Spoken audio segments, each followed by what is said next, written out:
What's up, guys? Brandon and Cubby from Nerdlocker, and we have your comic book reviews for the week. Ooh. Hey there, guys. Cubby here with my comic reviews this week. I got to read Kiss, Dressed to Kill, #2. You wanted it, you asked for it, and the book was okay. It wasn't really that great. It was kind of like, you know, a cool homage to Kiss, and like they got to use their cool powers, and like if you ever played the Kiss like shooter game, it was reminiscent of that. They use those characters, the Demon and the Catman and whatnot, and it's an interesting idea. I love the band. They're awesome. I mean, it's just a great show and a great presence. But in a comic book, it's like cheese times a million. And like I'm a cheese lover, but even there's times when it's too much cheese. Like this book gave me a lactose intolerance. So I'm just gonna leave it at that. That was like the art and the story combined just kind of messed my stomach up physically. So I'm only gonna give it 2 Nerd Skulls. And that's being generous, because it's Kiss. Hey guys, I read Skullkickers #16, and I thought it was pretty good. For being in the middle of the series, I feel like I caught what was going on pretty well, and I really enjoy the cartoon style of it. It's a lot of fun. It's very fantasy. It's about these pirates, and in this issue specifically, it's about the Thule aliens.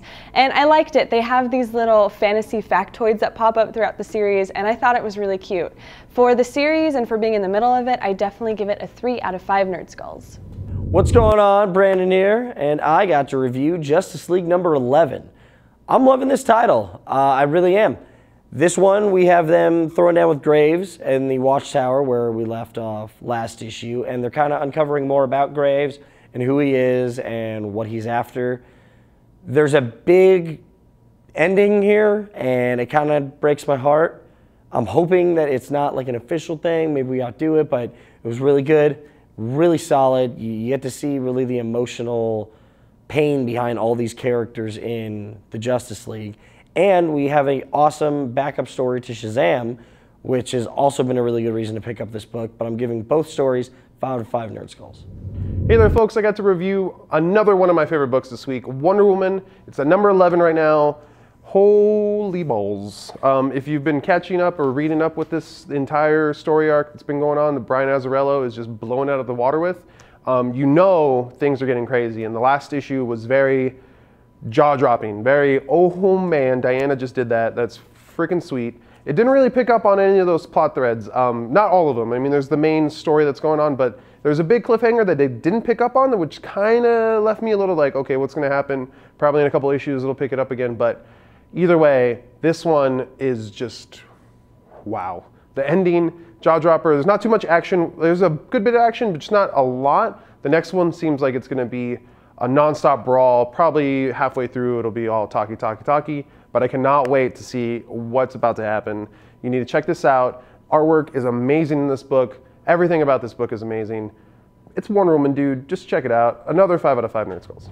Hey guys, Secret Service #3 came out this week, the book written by the ever-powerful Mark Miller and drawn by Dave Gibbons, who you may know of Watchmen fame. I think the art is actually fantastic in this book, but beyond that, the story did not go anywhere. It started off very strong, and it made me want to read pages and pages of good story, but then around the middle it slows down and then just kind of halts and doesn't go anywhere. The story just doesn't seem to have a direction at this point. I think even in the first and second issue, I really didn't see where Mark Miller was going with this title, other than, as always, for shock value, he likes shooting people in the face and splattering blood all over the page, which for anybody else I think would be great, but I think I need a little bit of story in this book, so for that I will give Secret Service #3 2 out of 5 Nerd Skulls. Hey guys, this is Haley with my review of Concrete 3 Easy Pieces, which is a one-shot of 3 short issues that were previously in Dark Horse Presents. Now, this story is actually really fun. It's just really little short stories about this guy who his brain was transported into a rock body by aliens, but what's really interesting about it is that there's nothing else supernatural about this world. So it's just like the real world, and it's just kind of interesting to see. It's kind of got humor, but then you also feel bad for this guy because no one really wants this big rock monster saving him. So there's just a lot of different levels to these really essentially short stories, which is what I really liked about it. I'm going to give it 3.5 Nerd Skulls. I also got to read, before Watchmen, Silk Spectre #2 by Amanda Connor and Dorwin Cook. Man, I am loving this book. I read the first one. It was a different take on like a prequel book.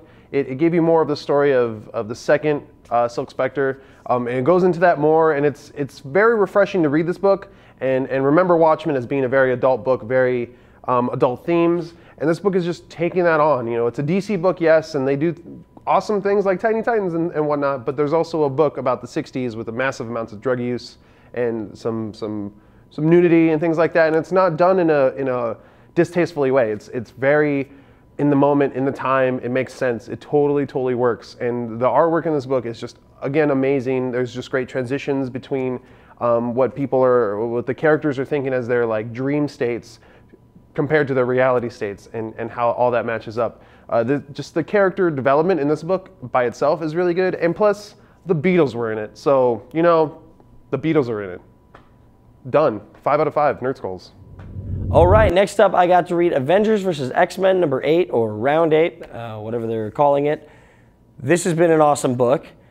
Big teaser spoilers here with the Phoenix Force and what's going on, and I think finally everyone's starting to realize that this is a bad thing and it's a lot more dangerous than the X-Men originally thought. Professor Xavier makes an awesome cameo and basically lays down the law. I can't wait to see how that turns out. And we really get the Avengers on the run. It's cool seeing the Earth's Mightiest Heroes actually looking kind of screwed, but I'm excited to see how this turns out. I'm giving it 5 out of 5 Nerd Skulls. Hey guys, I got to read Captain Marvel #1, and this was an awesome story because it is about Miss Marvel deciding whether or not to take the name Captain Marvel. You know, she's got a lot of pressure. She feels like she doesn't deserve the name because such an honored person has already had it, that she doesn't really feel like she deserves to be in that place. So her mentor is Captain America, and he's kind of telling her there is no one better that deserves to take on this name than you. So it's really interesting to see her take this journey of, should I take this name, and just listening to all of her, you know, influences, and it's really cool. And then there's also a story at the end about the female pilot who is like her hero, and it's very empowering to women. She's a really strong character. I loved it. I'm gonna give it 5 Nerd Skulls. All right, guys, I also got to read Saga #5 this week. Again, another book that is just blowing me away. It's one of the best Image books it has right now. Brian K. Vaughan, I don't think he could ever do wrong. I've loved everything that he's done.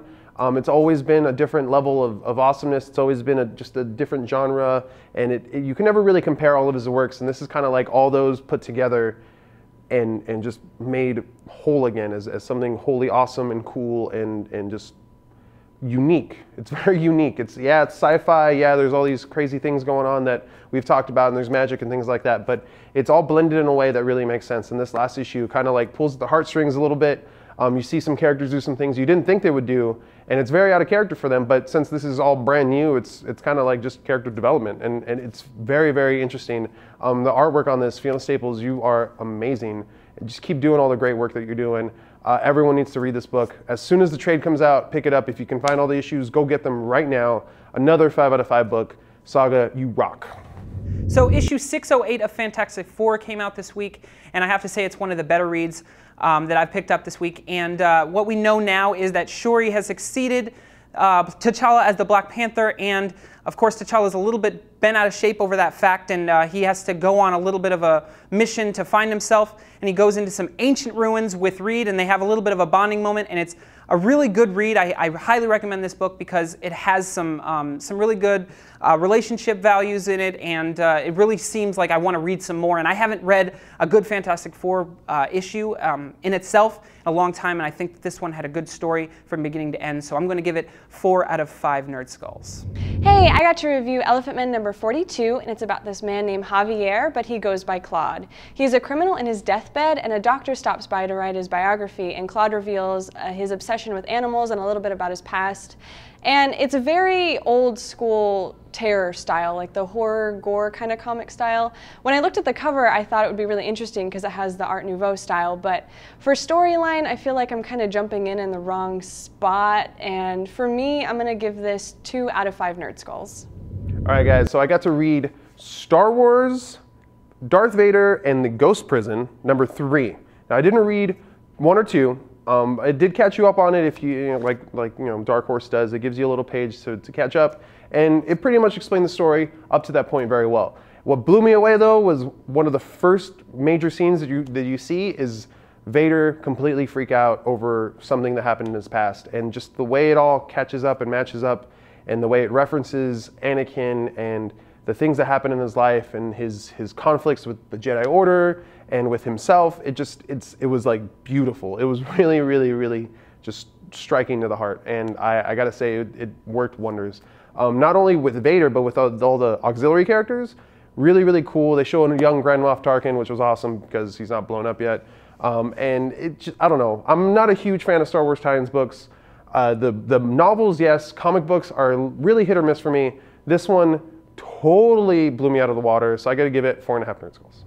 All right, that's all the reviews we have for you this week, but until next week, be sure to check us out on Twitter, Facebook, YouTube, and nerdlocker.com for all your news. I'm Brandon. And I'm Cubby. And we'll see you next week for even more comic book reviews.